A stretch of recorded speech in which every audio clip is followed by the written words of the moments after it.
ಸೂರ್ಯ ಬೆಳಗ್ಗೆ ಚಂದ್ರ ರಾತ್ರಿ ಇದ್ರೆ ಚಂದ ಎಂದು ಸುದೀಪ್ ಹೇಳಿದ್ಯಾಕೆ?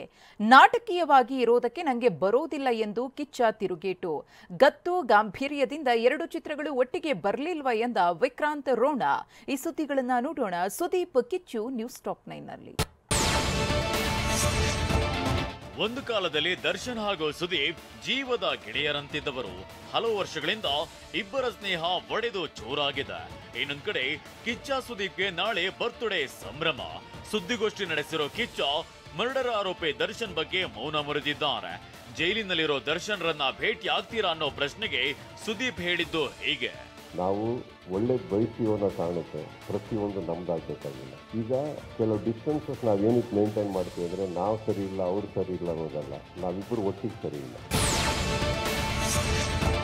ನಟ ದರ್ಶನ್ ಗೆಳೆತನ ದೋಸ್ತಿ ವಿಚಾರ ಪ್ರಸ್ತಾಪಿಸಿರುವ ಸುದೀಪ್, ಸೂರ್ಯ ಹಗಲು ಬರಬೇಕು, ಚಂದ್ರ ರಾತ್ರಿ ಬರಬೇಕು, ಆಗ್ಲೇ ಚಂದ ಅಲ್ವಾ, ಎರಡು ಒಟ್ಟಿಗೆ ಬಂದ್ರೆ ಸರಿಯಾಗಲ್ಲ ಅಂತ ಹೇಳಿದ್ದಾರೆ.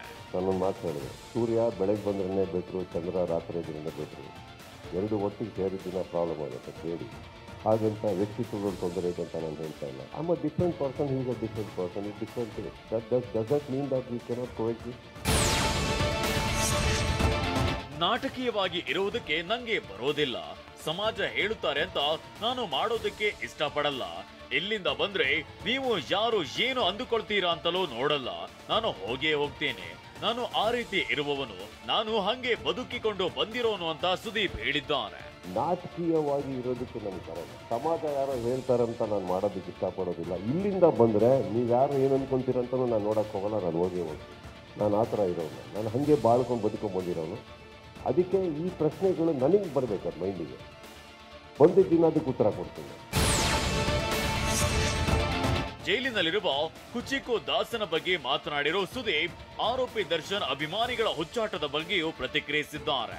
ಕರಿಯ ಸಿನಿಮಾ ರೀ ರಿಲೀಸ್ ವೇಳೆ ಕೆಲವರ ಪುಂಡಾಟ ಹುಚ್ಚಾಟದ ಬಗ್ಗೆ ಸುದೀಪ್ ಪರೋಕ್ಷವಾಗಿ ಪಂಚ್ ಕೊಟ್ಟಿದ್ದಾರೆ. ನಮ್ಮ ಫ್ಯಾನ್ಸ್ ಬಗ್ಗೆ ನಾನು ಮೈಂಟೈನ್ ಮಾಡ್ಬೋದು, ಅವ್ರೇನಾದ್ರು ತಪ್ಪು ಮಾಡಿದ್ರೆ ಕರೆದು ಹೋಗಿಬೋದು, ಯಾಕ್ರೆ ಹಿಂಗೆ ಮಾಡ್ತಾ ಇದ್ದೀರಾ ಅಂತ. ನನಗೆ ಬೇರೆಯವ್ರ ಬಗ್ಗೆ ನಮಗೆ ಗೊತ್ತಿಲ್ಲ ಅನ್ನೋಕ್ಕಾದ್ರೆ ಆ ಅಧಿಕಾರ ನಮಗೆ ಬೇಡ ಬೇಡ, ಕರೆಕ್ಷನ್ ಮಾಡೋಕ್ಕೆ ನಾನು ಹುಟ್ಟಿಲ್ಲ. ನಾನು ಏನ್ ಹೇಳಬೇಕು ತುಂಬಾ ಹೇಳಿಯಾಗಿದೆ, ಅದನ್ನೇ ಕೆದಕಿಕೊಂಡು ಮಾತನಾಡಲು ಇಷ್ಟಪಡಲ್ಲ ಅಂತ ನಟ ಸುದೀಪ್ ಹೇಳಿದ್ದಾರೆ. ನಾನು ಯಾರ ಮನಸ್ಸು ನೋಯಿಸೋದಕ್ಕೆ ಇಷ್ಟಪಡಲ್ಲ. ಅವರಿಗೂ ಕೂಡ ಒಂದಿಷ್ಟು ಫ್ಯಾನ್ಸ್ ಇದ್ದಾರೆ, ಅವರದ್ದು ಅಂತ ಒಂದು ಕುಟುಂಬ ಇದೆ. ನಾವು ಮಾತನಾಡೋದ್ರಿಂದ ಅವರಿಗೆ ನೋವಾಗೋದು ಬೇಡ ಅಂತ ಹೇಳಿದ್ದಾರೆ. ನಾನು ಏನು ಹೇಳ್ಬೇಕು ತುಂಬ ಇಂದ ಹೇಳಾಗಿದೆ ಸರ್. ಈಗ ಅದನ್ನೇ ಕೆದಕೊಂಡು ಮಾತಾಡೋದಕ್ಕೆ ಇಷ್ಟಪಡೋದಿಲ್ಲ, ನಾನು ಯಾರ ಮನಸ್ಸನ್ನು ನೋಯಿಸೋದಕ್ಕೆ ಇಷ್ಟಪಡೋದಿಲ್ಲ. ಒಂದು ಹೇಳ್ತೀನಿ, ಅವರಿಗೆ ಅಂತ ಒಂದು ಫ್ಯಾನ್ಸು ಊರೆಲ್ಲ ಇದ್ದಾರೆ, ಅವ್ರದ್ದು ಅಂತ ಒಂದು ಕುಟುಂಬ ಇರ್ತಾರೆ. ನಾವು ಮಾತಾಡೋದ್ರಿಂದ ಅವ್ರಿಗೂ ನೋವಾಗುತ್ತೆ ಬೇಡ. ಮಾತಾಡಬೇಕು ಇನ್ನೊಂದು ಕಡೆನೂ ಒಂದು ಫ್ಯಾಮಿಲಿ ಅಂತ ಇದೆ, ಅವ್ರದ್ದು ಅಂತ ಇದೆ, ಅವ್ರಿಗೂ ನೋವು ಕೊಡೋದಕ್ಕೆ ನಾನು ಇಷ್ಟಪಡೋದಿಲ್ಲ. ದರ್ಶನ್ ವಿರುದ್ಧದ ಕೊಲೆ ಆರೋಪ ಕೇಸ್ ಬಗ್ಗೆ ಮಾತನಾಡಿರೋ ಸುದೀಪ್, ದೇಶದಲ್ಲಿ ಇದ್ದೀವಿ ಅಂದ್ರೆ ನೆಲದ ಕಾನೂನು ನಂಬಬೇಕು, ನಂಬದೆ ನಾವು ಇರೋದಕ್ಕೆ ಆಗಲ್ಲ ಅಂತ ಸುದೀಪ್ ಹೇಳಿದ್ದಾರೆ. ಪ್ರತಿಯೊಂದನ್ನ ನಾವು ಇಟ್ಕೋಬೇಕಾಗತ್ತೆ, ಕೇಳಬೇಕಾಗತ್ತೆ. ಈ ದೇಶದಲ್ಲಿದ್ದೀವಿ ಅಂದರೆ ನಿಮಗೆ ಲಾ, ಗವರ್ಮೆಂಟ್, ಸರ್ಕಾರ ಯಾವುದ್ರ ಬಗ್ಗೆ ನಂಬಿಕೆ ಇಲ್ಲದೆ ನಾವು ಇರೋಕ್ಕಾಗಲ್ಲ. ಪ್ರತಿಯೊಂದನ್ನು ನಂಬಬೇಕಾಗುತ್ತೆ, ಪ್ರತಿಯೊಂದನ್ನು ನಾವು ಇಟ್ಕೋಬೇಕಾಗುತ್ತೆ, ಕೇಳಬೇಕಾಗುತ್ತೆ. ನಟ ದರ್ಶನ್ ಅವರಿಗೆ ಹೊಸಪೇಟೆಯಲ್ಲಿ ಚಪ್ಪಲೆ ಎಸೆತದ ವಿಚಾರವನ್ನ ಕಿಚ್ಚ ಸುದೀಪ್ ಪ್ರಸ್ತಾಪಿಸಿದ್ದಾರೆ. ಅಂದು ಗೆಳೆಯನ ಪರ ನಿಂತು ಮೊದಲು ನಾನು ಪತ್ರ ಬರೆದಿದ್ದೆ, ಈ ರೀತಿ ಒಬ್ಬ ಕಲಾವಿದನಿಗೆ ಆಗಬಾರದು ಅಂತ ನಾನು ಆಕ್ಷೇಪಿಸಿದ್ದೆ ಅಂತ ದರ್ಶನ್ ಸ್ನೇಹವನ್ನ ಸುದೀಪ್ ಸ್ಮರಿಸಿದ್ದಾರೆ.